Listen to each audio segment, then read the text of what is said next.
Assalamualaikum warahmatullahi wabarakatuh. Wilujeng patepang dangu deui sareng Mang Adul dina acara dongeng Sunda bagian kaopat dina jejer carios kasasar lampah. Sate acan Mang Adul ngawitan kana dongeng Sunda kasasar lampah bagian kaopat ieu. Sakali deui Mang Adul nyukeun pangrojongna nya kapala wargi sadaya anu teu acan nyaskreb sareng ngaktifkeun lonceng notifikasina supados bala wargi sadayana terang kana lajenganana kumaha carios dongeng Sunda kasasar lampah teh gitu. Atuh supados teu nyangkolong tingkawan kana waktos dongeng Sunda kasasar lampah anu bagian kaopat ku Mang Adul bade dikawitan. Rung wilujeng ngadangukeun.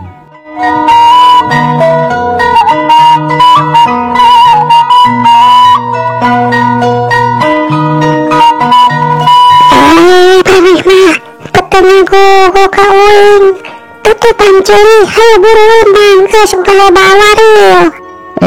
Keheula atuh ari maneh eta dengikeun loba nu marenta tulung urang tulungan heula hayu ayeuna mah karunya nya maneh mah kitu geuning. Pokona mah hayu terus kenampang ge ku uing di bacaan anu disaliwat ku hayu buru-buru ayeuna mah ulah nyar picilakeun buru ayeuna mah hayu.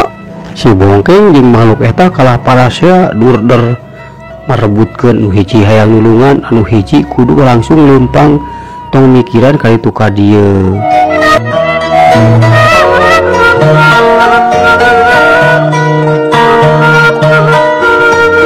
Kusabab makhluk eta kekeh mamaksa wae si Bongkeng ini tidinya bari jeung kekeh kudu nutupan ceuli akhirnya si Bongkeng ngelehan mahna nuturkeun kana eta makhluk jeung ceulina ge mulai dipeungpeunna deui ku manehna. Si Bongkeng terus nuturkeun makhluk eta makhluk seselepet kanu sempit pek dongko da geus puguh guhana rada pendek. Lila kalilaan dina hate si Bongkeng agereneng. Si Bongkeng oge ngarasa curiga lila-lila mah. Uing jadi curiga ari uing dibawa ka mana ieu nya? Asa kukurilingan wae di dieu jeung di dieu wae. Boa-boa meureun ieu teh masih keneh baladna si eta lah si Haji Bohim soalna asa curiga uing mah. Tadi wae pas uing mukakeun pangpeut ceuli da meuni gararaneng geuning anu marenta tulung. Boa-boa eta teh anu ditarumakeun meureunan ku si Haji Bohim. Aduh, uing mah curiga Aduh, ka mana nya? Bae dituturkeun heula we. Da leutik ieu lah makhluk eta mah ku aing ku uing ge engke dipencet gerah. Kitu gereneng si Bongkeng bari terus nutur-nutur eta makhluk. Bari ka ciri bangun anu ripuh soalna kan sair dipanggul. Di jero sairna aya emberan bari jeung kadua leungeunna teh bari meungpeuran lain atuh ngahompet sair ongkoh mempeutan celi ongkoh aduh ka cida ripuhna atuh si Bongkeng teh. Tapi lila kalilaan antukna makhluk eta teh mawa ka hiji jalan kaluar tina eta guha. Maehna nembus ka hiji tegal anu hararejo kacida endahna. Didinya loba tatangkalan bubuahan anu kacida salaluburna. Alhamdulillah manggih oge geuning jalan keluar. Aduh, akhirna uing ye kaluar dina gala siluman. Alhamdulillah, tapi ieu di mananya? Asa teu wauh uing oge, tapi meuni indah kieu. Alah, itu bubuahan meuni lalebut kitu. Itu jukut meuni hararejo. Alah, uing jadi hanaang ieu mah yeuh. Kitu keun teh si Bongkeng bari cagel nurunkeun sair langsung muka kadua ceulina maehna melong ka langit bari siga anu keur nyeusup kana angin anu ngahiliwir ka cida indahna jeung sejukna. Urang ka ditu yeuh urang cicingna di ditu yuk. Urang bari dongeng jeung uing. Uing lah erek nyaritakeun anu tadi di jero guha. Kunaon uing ngamaksa maneh leumpang nuturkeun uing. Kunaon uing nyitah meupeunan ceuli ka maneh.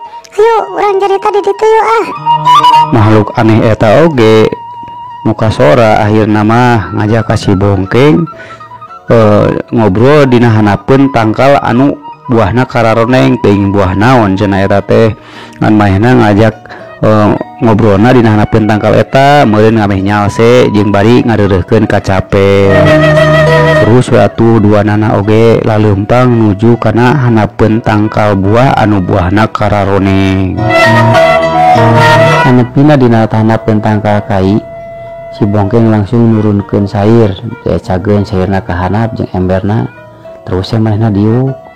Tercup ku diuk, si bongkeng langsung ngagoler nang karak bengkang. Bangun anu kacida capena pisan.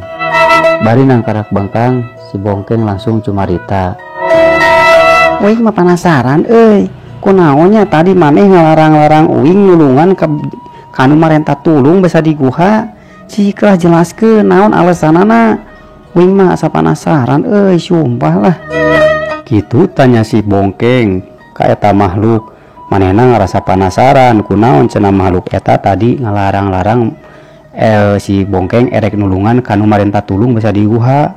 Sok padahal si bongkeng teh kasebutna jelema anu tukang tatalang jeung tutulung.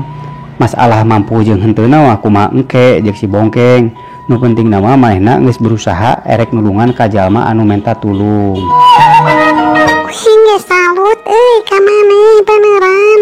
Maneh mah teh jalmana baker tukang tutulung kanu susah. Bener euy. Tutulung kanu butuh tatalang kanu susah teh model maneh. Tapi kan maneh teu nyaho kunaon uing tadi ngalarang maneh nulungan kanu menta tulung. Bisi hayang apal mah tadi teh eta teh jelema teh anu carilaka ku ada sorangan. Eta teh jalma-jalma teh anu cilaka ku paripola sorangan. Bisi hayang apal mah kitu. Lah maksudna kumaha ieu teh uing mah teu ngarti. Maksudna cilaka ku pola sorangan teh kumaha ari maneh? Sok atuh jelaskeun sing jelas ka uing. Uing mah teu ngarti, sumpah lah uing mah teu ngarti. Si bongkeng nanya deui ka eta makhluk. Ku saeueuh si bongkeng ngarasa bener-bener penasaran jeung teu ngarti. Naon maksudna anu diomongkeun ku eta makhluk nyebutkeun anu jelema marenta tulung teh eta teh anu carilaka ku pola sorangan. Iya, hai maneh nanya teu ngarti. Eta teh jelema anu carilaka ku pola sorangan. Nya eta jelema anu mararuja, anu geus tepi kana waktuna manehna dijemput ku siluman di dieu, siluman marbaya. Bisi hayang apal mah kitu. Jadi eta mah lain tulunganeun, da geus pukul eta mah urusan maranehna boga perjanjian. Dalam waktu sekian tahun manehna kudu daek dijemput, dijadikeun pembantu di dieu. Kadang-kadang aya nu dijieun jembatan, aya nu dijieun pagar, aya nu dijieun kekeset, aya oge anu dijadikeun kuli kitu. Kaharti teu ari maneh. Kitu ceuk makhluk eta ngajelaskeun panjang lebar ka si bongkeng supaya si bongkeng leuwih kaharti yen anu menta tulung dina jero guha teh lain tulunganeun da geus puguh eta mah cilaka ku paripolah sorangan ku hadasna sorangan. Eta mah geus mangrupakeun perjanjian manehna di waktu di alam dunya.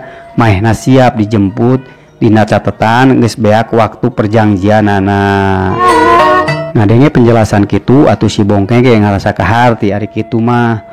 Oh berarti meureun Haji Bohim ge engke lila-kalilaan bakal dijemput kadinya, bakal mempertanggungjawabkeun perbuatanana ku sabab manehna geus wani ngaduakeun ka pangeran. Manehna geus wani muja-muja ka makhluk anu salian ti pangeran. Kitu meureun. Hayu uing mah hayang balik ayeuna mah. Mana atuh jangan kalemur uing. Nah, ada uing mah teu ngarti ieu teh di mana daerah ieu teh. Uing mah masih keneh teu wau ieu teh daerah teh. Aya lemur uing belah mana euy? Tuduhkeun atuh euy, pan maneh erek nuduhkeun jalan ka lemur uing geus janji euy. Si bongkeng nagih janji ka eta makhluk. Tadi cenah manehna pernah janji erek nulungan, erek nuduhkeun jalan pangbalikan ka si bongkeng. Si bongkeng merasa geus teu Betah deui di dinya mainan geus teu sabar hayang papangi jeung kadua kolotna. Heula atuh euy, sakedeung deui eureun heula atuh euy. Ayeuna urang erek mere sesuatu ka maneh euy. Naeknya, tapi maneh kudu janjinya. Ulah waka dibuka sancan maneh nepi ka imahnya euy. Omatnya euy. Emangna maneh rek mere naon kitu? Lah baelah teu kudu merena naon ka uing mah lah. Nu penting mah uing mah dituduhkeun jalan pangbalikan. Geus apoh uing mah lah bisa balik ge euy, bisa papangi jeung si emak jeung si bapa ge lah. Bae atuh euy lah. Pokona maneh ulah nolak karena pemberian ti uingnya. Omat ulah nolak jeung kudu janji. Maneh kudu ulah waka muka karena eta barang sancan nepi ka imah. Kudu daek manehnya. Eta makhluk terus maksa ka si Bongkeng. Si Bongkeng cenah kudu daek narima karena istilah nama pamulang tarima teh eta makhluk. Kusabab makhluk eta teh ngarasa geus ditulungan ku si Bongkeng. Mana si makhluk eta teh hayang malik mere kahadean ka si Bongkeng. Emangna maneh rek mere naon kitu ka uing? Cik uing hayang apa rek mere naon maneh teh? Sok lah bae uing ditarima ayeuna mah bae nyaan sok lah. Tuh tingali ku maneh tingali tuh aya tanggal. Tuh aya tanggal itu nu buana karoneng. Juk maneh naik ka ditu ngalabuah eta genep siki. Terus ku maneh bawa ka dieu. Sanggeus makhluk eta nitah ka si Bongkeng ngalabuah anu warna koneng. Terus waktu si Bongkeng teh naik ngalacat dan geus puguh tangkalna ge henteu jangkung. Ya si Bongkeng ngala genep siki. Geus ngalabuahna langsung si Bongkeng turun deui bari nyampeurkeun deui ka eta makhluk. Lah uing geus meurang euy buahna euy. Kumaha ye geus ngalaki ye uing geus aya buahna ieu rek dikumaha ye dahar ieu teh ku uing. Lah ieu buah ku maneh teuneun dina ember. Tong dibuka-bukanya ente bukana geus nepi ka imah. Sok teu dina ember kudu turuban tak kodang daunan supaya teu kacirinya. Sanggeus atuh diparentah kitu si Bongkeng oge nurut. Terus eta buah-buahan teh diteuneun dina ember. Manehna langsung neangan dang daunan anu maksud euker nuruban kana eta buah-buahan.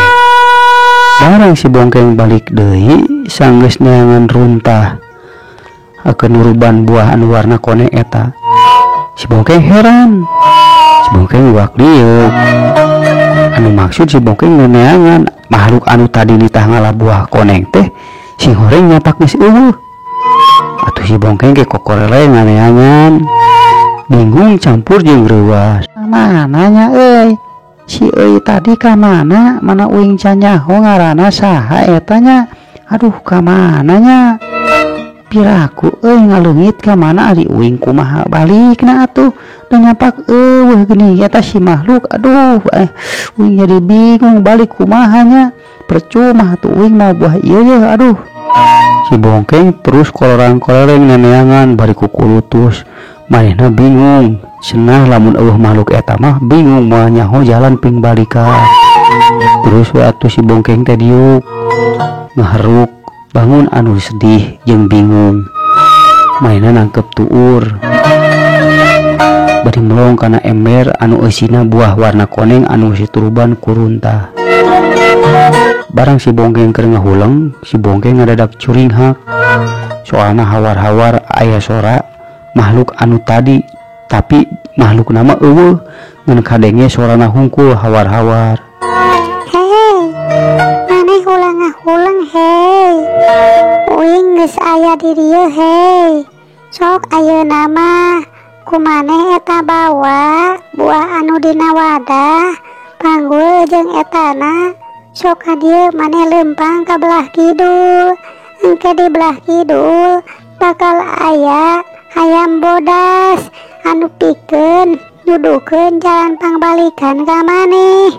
Tuturkeun we eta hayam bodas, pasti maneh bakal kaluar di nagara ieu, bakal asup maneh ka nagara maneh sorangan. Juk tuturkeun jeung omat eta buah anu dina wadah ulah waka dibuka sancan maneh nepi ka imah nya. Sok ayeuna mah tuturkeun petunjuk di uing. Kitu cenah pokna. Atuh si Bongkeng oge ngarasa bungah. Manehna teu loba pikir panjang deui. Geus kitu langsung manehna nyokot eta sair anu eusina ember. Langsung sair eta dipanggul, dereg-deg we manehna leumpang arah ka kidulnakeun. Sugan jeung sugan buru-buru manggihan hayam bodasna. Teu kungsi lila dina perjalananna si Bongkeng bener wae manggihan hayam bodas, hayamna leutik. Tapi buntutna teh ngajerebebeng siga kipas. Lamun ti alam urang mah meureun nu kitu teh disebutkeun hayam kate kipas. Nya ku si Bongkeng teh disampeurkeun eta hayam teh, tapi hayam eta pas disampeurkeun ku si Bongkeng kalah ngagarapak siga anu mung deukeut jeung si Bongkeng. Nah euy, hayam teh siga nu mung deukeut jeung uing euy. Aduh kumaha nya euy, bener kitu eta teh anu bakal nuduhkeun jalan balik ka uing euy. Aduh kumaha nya. Barang si Bongkeng ngomong gitu hawar-hawar, aya sora anu tadi makhluk ngabejaan deui ka si Bongkeng. Geus ayeuna mah maneh entong loba hayang ngandeuketan eta hayam. Tuturkeun we hayamna, ulah loba pertanyaan, ulah loba kabingung nya. Sok we tuturkeun eta hayam. Mudah-mudahan maneh buru-buru keluar di negara ieu nya. Lain meni ulah we nya uing hayang ngadeuketan ka eta hayam. Aduh asap loba pisan naon aturan hei maneh mah hei. Tapi kumaha nya hei, lamun uing geus balik ka lemur, uing bakal bisa panggih deui jeung maneh moal hei. Aduh uing asa ngarasa kaleungitan ayeuna mah hei, keur maneh eueuh teh hei. Aduh kumaha nya hei. Geus we tong loba pikiran, ulah hayang panggih deui. Da urang mah beda alam, maneh mah manusia, uing mah siluman. Keun bae geus nepi ka negara maneh mah, geus nepi ka alam maneh mah, maneh ulah hayang papanggih deui jeung uing. Keun bae maneh di ditu, uing mah di dieu. Jawab eta makhluk teh, tapi si Bongkeng keukeuh mainna ngarasa kaleungitan di waktu makhluk anu leum tadi teh eueuh. Karasa leungitna teh sing horeng lamun geus eueuh geuningan jeung si Bongkeng. Pokona uing mah hayang panggih deui lah jeung maneh heuy. Kumaha atuh nya euy, uing bener hayang panggih deui euy jeung maneh. Kumaha atuh carana euy lamun uing hayang panggih euy. Si Bongkeng keukeuh manehna hayang panggih deui cenah. Sing sanajan manehna beda alam, da meureun ayeuna ge sing sanajan beda alam bisa papanggih piraku lamun engke manehna geus kaluar di alam siluman henteu bisa manggihan deui ka eta siluman. Kitu ceuk si Bongkeng. Yang geus atuh engke lah ku uing maneh bakal ditepungan karena lewat ngimpi.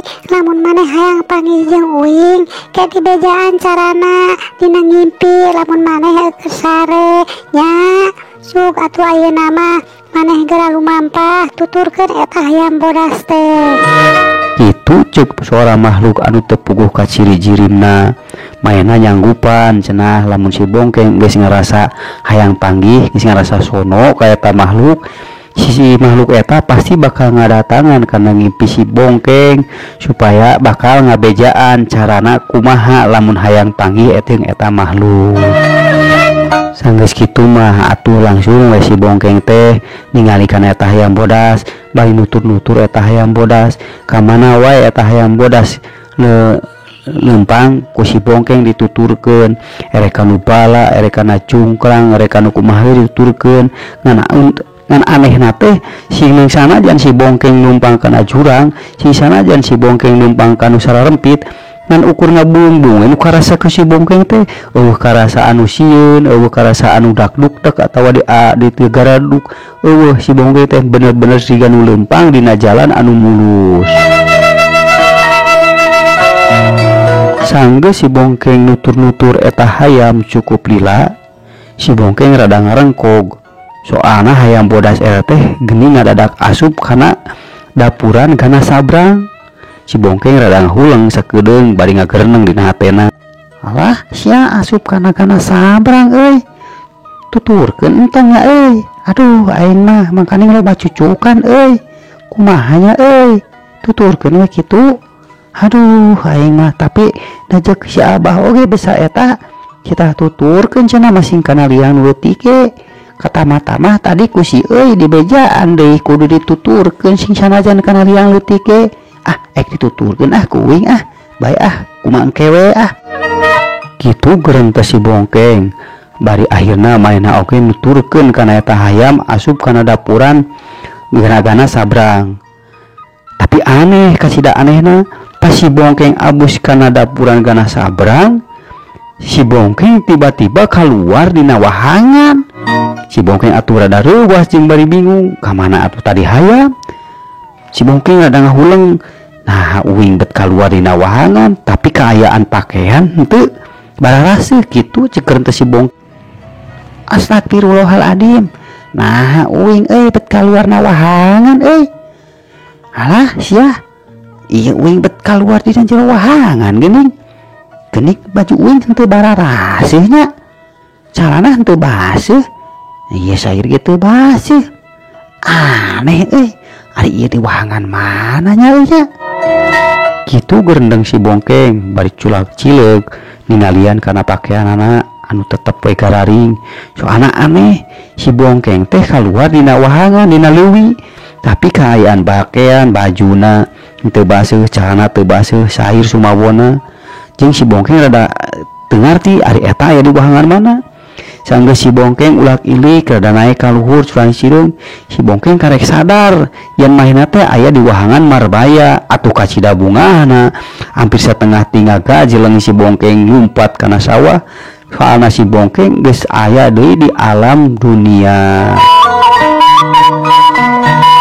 Samana si bongkeng nulikeun lalampahanna balik ka imah, si bongkeng kukurilingan heula di wahangan marbaya teh.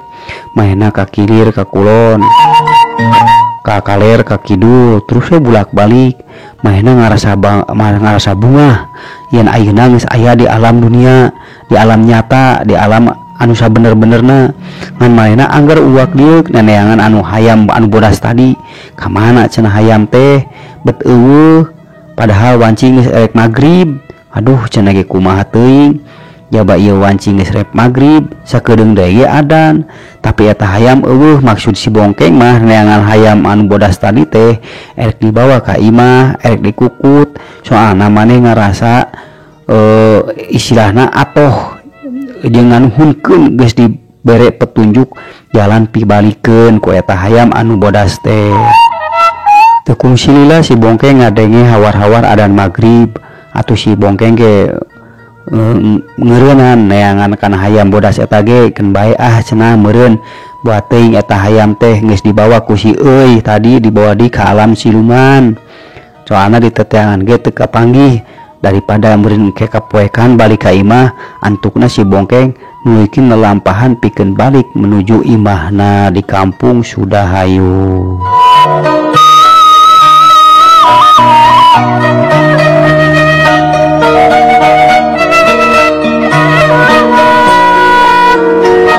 Cageula lalampahan si bongkeng anu keur lumampah ngajugjug ka lemurna di lemur Sudahayu. Kacaritakeun di pilemuran Sudahayu di wanci magrib sanggeusna ngalaksanakeun salat magrib atuh masyarakat oge seperti biasa meureun sorena meunang uleman ti Mang Tarmin wirehna poe eta teh 40 poena maot si bongkeng.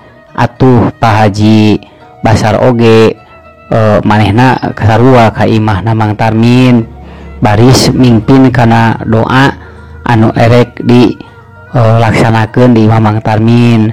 Tapi Haji Basar ge henteu loba omong ka saha-saha bahkan ka Mang Tarmin sorangan teu ngomong yen si bahwa si bongkeng teh sabenerna mah encan maot.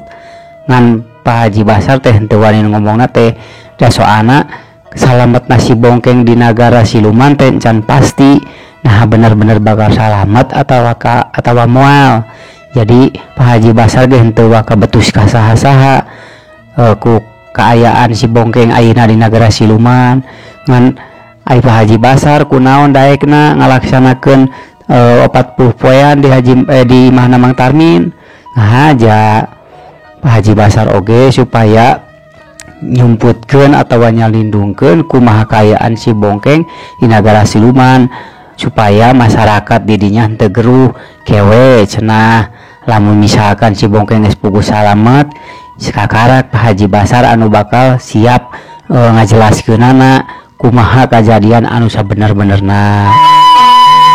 Seperti biasa atuh galibna di wilayah anu sok ngayakeun tahlilan samemeh tahlilan dimulai masyarakat oge sok ngadon ngarobrol heula ngaler ngidul ngobrolkeun anu pas beurangna tas dilalaksanakeun ku maranehna. Wain jangnya tukar rasa geuningan si bongkeng teh geus 40 poean deui nya asa kakarek kamari. Kadenge Pak Haji Basar ngomong ka Mang Tarmin. Iya Pak Haji, asa kakarek kamari si bongkeng teh ayeuna geus 40 poean deui. Budak teh nya umurna teh beti bare pondok geuningan ari kuring bapana oge itu indungna masih kene araya di alam dunia. Nah ari si bongkengnya budak teh bet miheulaan ka kolot geuning bari jeung maotna teh dina kaayaan teu wajar. Mang Tarmin oge atuh mauran kana obrolan Pak Haji Basar. Bari katingali atuh nu kacida kaleungitanana ku si bongkeng. Keur mah heueuh da si bongkeng teh anak hihijina, keur mah anak anu dipikah hayang. Ari ayeuna bet ninggalkeun manehna miheulaan indung bapana, istilahna ninggalkeun maranehanana. Oh keun bae jang, sing sabar we keun bae. Da ari can waktuna mah ari can keuna ku takdir mah moal sampai ka maot si bongkeng oge. Buat teuing si bongkeng teh ayeuna mah manehna keur berusaha keur nyinghareupan masalah atawa kunaon meureunan kitu jang. Pak Haji Basar rada kaceplosan ngomong, manehna ampir-ampiran wae ngabejakeun bahwa si bongkeng teh masih kene aya di alam siluman, tapi untungna wae ku manehna buru-buru disalengorkeun deui. Ari ai urang mapan sebagai kolotna kuduna mangga saukur ngaduakeun we mudah-mudahan si bongkeng aya dina perlindungan Allah Subhanahu wa taala kitu jang. Nuhun puguh Pak, dalamun macan takdir meureun si bongkeng ge moal waka maot ayeuna ge pasti we aya kene. Heueuh ngan kumahanya da ai urang teh teu bisa ai ngaran ngalawan kana takdir mah. Sifatna takdir mah teu bisa dihoyang-hoyang, teu bisa diemung-emung.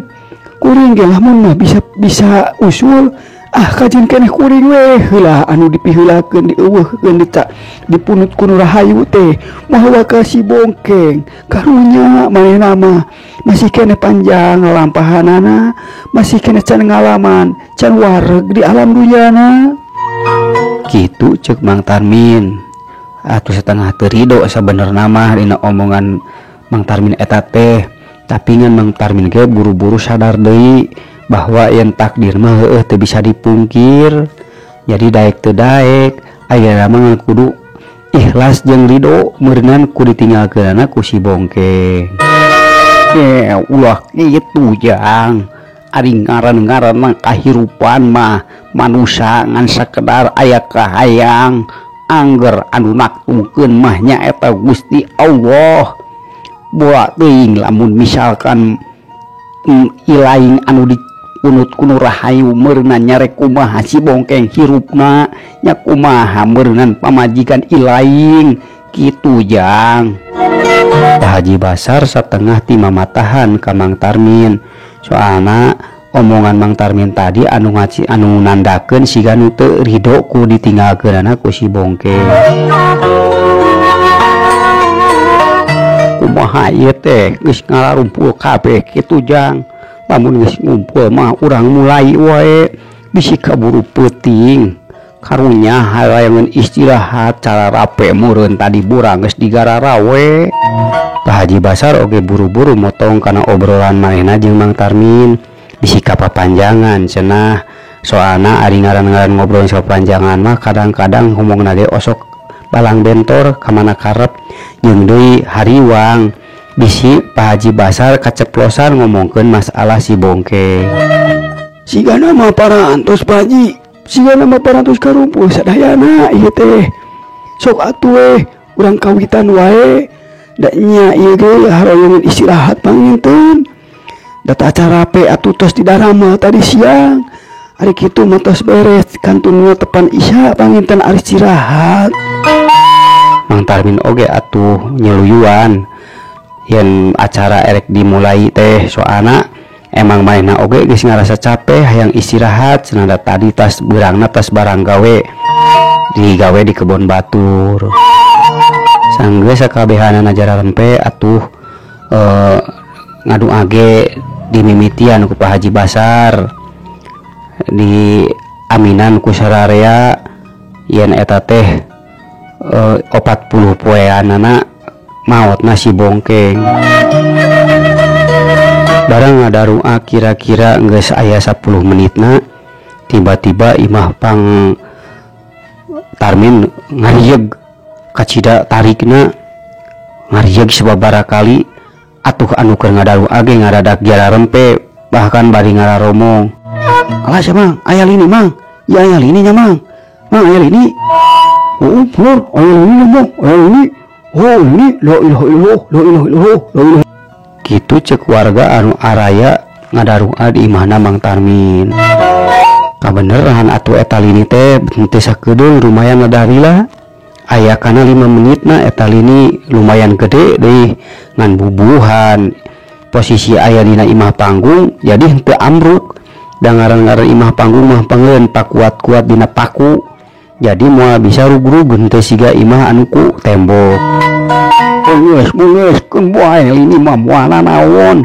Keun we da urang ge keur areling ieu kanu kawasa. Sok urang tuluykeun deui we ngaduana ayeuna mah keun bae lini mah. Aduh, kuring mah asa marudiding ieu teh. Kunaon nya asa marudiding kieu nya? Gerendeng salah sahiji warga mainna cenah ngarasa muriding meureunna da bubuhan ari ngaran-ngaran urang lembur mah lamun aya lini ge emang osok puringkak. Boro-boro nih aya lini lamun aya nu kahuruan ge sarua sok puringkak ngan meureun ku posisi manehna keur tahlilan jadi disalengorkeun weh muringkakna teh muringkak kana naon. Jadi asa karareueung cenah nyebutna teh.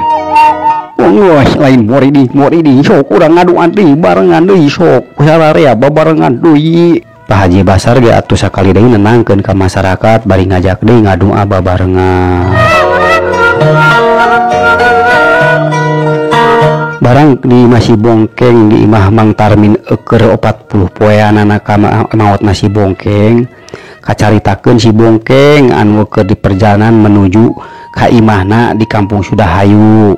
Maehna geus asup ka lemur Sudahayu, maehna mapai-mapai jalan satapak maripir ka imah batur sakedeung deui nepi ka imahna manehna. Aduh, geus teu kuat hayang papanggih jeung si Ma jeung si Bapa lah. Meni sono kieu yeuh leumpang mi asa teu nepi-nepi ya singkilang geus rasa tengah tilumpat uing. Aduh, geus teu kuat hayang panggih jeung si Ma jeung si Bapa. Kitu gerentesna si Bongkeng baya maehna kalacat hanyat kana gawir anu langsung berasna teh kaburuan imah manehna. Barang geus nepi kaburuan katingali loba jelema anu keur ngarariung. Atuh si Bongkeng tanda tanya, aya naon cenah di imahna meni rame kitu? Keur aya acara naon, aya hajat naon eta inungna cenah jeung bapana. Maehna reuah sok sieun kuna naon inung bapana. Langsung we maehna setengah 3:04 barinya uluk salam ka imahna. Assalamualaikum. Waalaikum. Si Bongkeng uluk salam. Pas si Bongkeng uluk salam, atuh nu di jero teh kabeh curing hak bari jeung rariwaseun. Soalna kabeh oge pada apa karena sora si Bongkeng.